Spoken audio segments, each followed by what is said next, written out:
एक कथावाचक कथा करके जा रहे थे, तो रास्ते में भयंकर प्रेत प्रकट हो गया। बार बार इधर उधर प्रकट होता।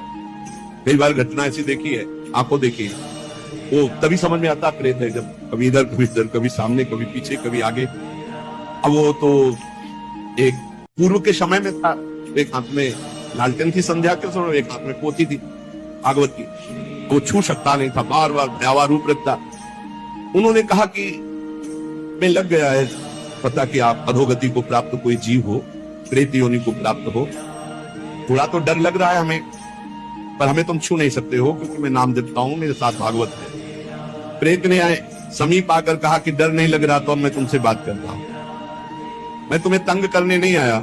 और रोने लगा, मैं अपना उद्धार कराने आया हूं। तुम पिता के समान हो, जो नाम जप करता है, भगवत चर्चा करता है, वो सारे चराचर को पुत्र के समान प्यार करता है।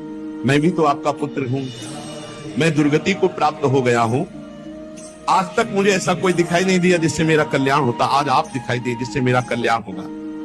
मैं गुडवा नाम का प्रेत हूं जो पानी में ही रहता हूं, पर पानी नहीं पी सकता, बड़ी दुर्गति होती है।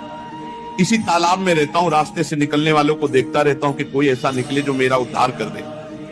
मैंने कभी किसी का प्रेत योनि में कुछ नहीं बिगाड़ा है, परंतु अब मेरा चैन हट गया, अब बहुत व्यथा, बहुत कष्ट हो रहा है। हरिनाम या हरि कथा दो से ही मेरा उद्धार हो सकता है। और रो रो करके दूर से ऐसे गिर पड़ा चरणों में। तो उन्होंने कहा अगर ऐसी बात है तो आज आप चैन से जहां चाहो रह लो, कल से मैं अपने घर में आपको निमंत्रण देता हूं आना, और घर में ही हम 7 दिन भगवान की कथा कहेंगे, तुम्हारा कल्याण हो जाएगा। और हर कथा की शाम को नाम कीर्तन तुम्हारे लिए करेंगे। पंडित जी ने उसके प्रारब्ध को नष्ट कर, 7 दिन की कथा, 7 दिन का नाम कीर्तन, वो बुढ़वा प्रेत भगवान के धाम। भगवान का नाम और भगवान की कथा ही नारकी योनियों से बचा सकती है। इसलिए सबसे प्रार्थना है, जितना बने रामकृष्ण हरि जपो, राधा राधा जपो। जहां कहीं भगवान की कथा सुनने को मिले विशुद्ध, वहां कथा सुनो। अगर बन जाए तो दूसरे का हित करना, कभी पाप मत करना, क्योंकि ये पाप निश्चित भोगना पड़ता है, बड़े बड़ों को भोगना पड़ता है।